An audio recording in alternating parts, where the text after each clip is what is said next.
Hey, what's up everyone, and welcome to my review for Snitch. Snitches get stitches and end up in ditches while I get the bitches.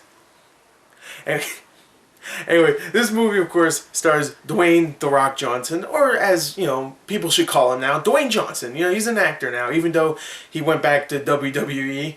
So I guess he's Dwayne "The Rock" Johnson again. I don't know, whatever. Anyway, Dwayne Johnson is in this movie. It's about a guy that's trying to get his son out of jail by trying to bust some drug dealers, and I'll get more to that in the story. But I was actually really looking forward to this. I thought this, the trailer itself actually looked pretty decent. It didn't look like a generic, crappy little movie. And hell, I love Dwayne Johnson. I do. I really like him so much. I love Johnson.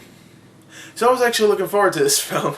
Well, let's get into the story and see if I like that. Alright, so the story for Snitch, like I said, follows Dwayne Johnson's character, who is John, who runs a construction site. He has a wife, a kid, he has an ex-wife and a son, and he has a pretty good life. He has 2 kids and 2 wives, and he has a lot of money. He runs his own construction site. He has a pretty good life. And of course his son, his oldest kid, he's like around 20 or something, screws up and he actually gets caught with drugs, and he gets thrown in jail for about 10 to 30 years. It could be up to 10 to 30 years. That's the minimum sentence. 10 and even 30. They could actually push for 30 just because he had a lot of ecstasy. So of course Dwayne Johnson's character is like, no, my son is going to rat on someone, and if he rats on someone, it will actually bring down the sentence, right? And of course his son decides not to rat anybody out because, he's a good guy. He's a good drug dealer. And his son doesn't rat on anybody, so Dwayne Johnson goes to a politician played by Susan Sarandon and says, alright, what if I make an arrest for you? What if I get like a big drug lord or whatever, like I set them up so they get arrested? What happens if I do that? And she goes, no. And then later on she actually goes, you know what?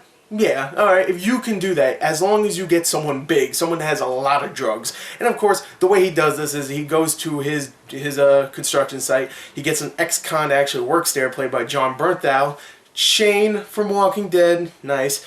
He's back, baby. And he actually asks him, hey, I'll give you $20,000 if you can introduce me to the world of drugs, pretty much, drug trafficking. And he gets in there, he starts to befriend some, well, not really befriend, but he starts to earn the trust of some fellow drug dealers. And of course the story takes on from there. You can kind of see where it's going to go. There's going to be a part where they find out who he really is, and there's going to be some action, some blood, some violence, some threatening against families. The real story here, the real part of the story that I would say is great here is the characters. The characters are actually very well written, and you really do give a damn about these characters. If you watch any of my reviews, you know that I give a damn about characters. That's the thing that can make or break a story. And here, thankfully, the story here is pretty generic in a way, but the characters definitely save it, because I really like Dwayne "The Rock" Johnson in this. I keep calling him Dwayne "The Rock" Johnson.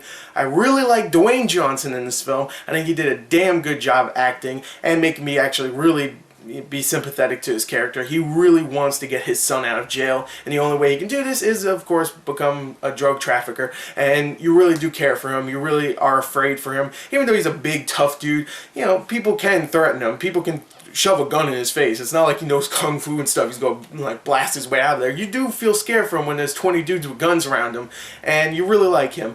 Jon Bernthal's character you really do like too. He also has his own family and his own problems, and you do feel for him, even though he's that ex-con that he'll throw a gun into someone's face because they screwed with him. I mean, they screwed with him, in a way. But you do care for his character. You really like him. He does a great job here acting wise. Everybody else does a great job too. The 2 wives that play well, the 2 women that plays the ex-wife and the wife in the film do a good job here. The kid, I can't remember his name, the guy that plays the kid, who was of course in jail, did a really damn good job.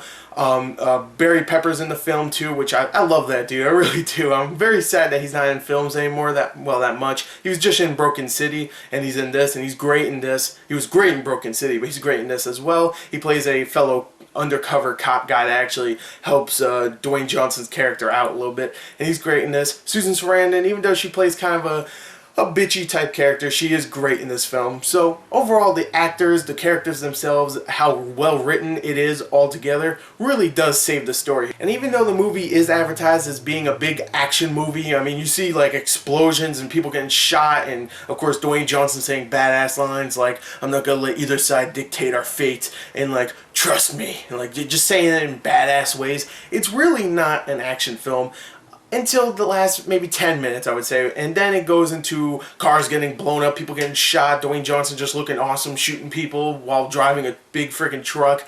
I will admit, the last 10 minutes gets a little ridiculous, even though it is very fun and well shot. The first hour and a half, maybe even hour and 40 minutes, I would say, is just a straight up drama. I mean, there's people getting shot here and there, and there's some action, very small pieces of action, but for the most part, it is to build up these characters, give some dialogue just to make you feel for these characters, and you really do, like I keep saying, and that's the only thing I can really say. The writing here isn't amazing. I think the writing for most of the characters are good, especially when someone like Dwayne Johnson and John Bernthal in the movie are actually like talking and actually have some chemistry. I felt that, and I really liked them in the film together. But I wouldn't say the writing for like the story, like I keep saying, it's pretty generic. The story writing itself isn't amazing. But you know what? I think the direction here is good. I think the acting is damn good. I think the characters are really likable, very memorable. And for the most part, I really enjoyed Snitch. Now, it's not the best movie. It does have its slow parts in the film. There's some parts that just, like some scenes that just go on way too long. Just scenes of them showing things. I don't even want to spoil it, but there's just parts where they're just like oh, look at all this stuff or something. It goes on for like 30 seconds. You could cut that down. We didn't need to see all this stuff. But for the most part, I think it does do a damn good job. Also, one other negative, the main villain of the film, played by Benjamin Bratt's character, which I didn't even mention him. He's actually pretty good in the film. He's barely in it, though, and you don't really feel like he's a villain. I mean, you see him enough in the trailer to think he's going to be the villain. He really isn't the villain. There's no real big villain in the film.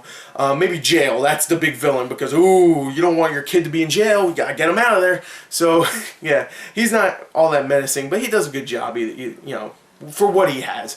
So overall, I think Snitch definitely deserves a 33 out of 40. I really very much enjoyed it. So overall, I liked it. 33 out of 40. Thank you and goodbye.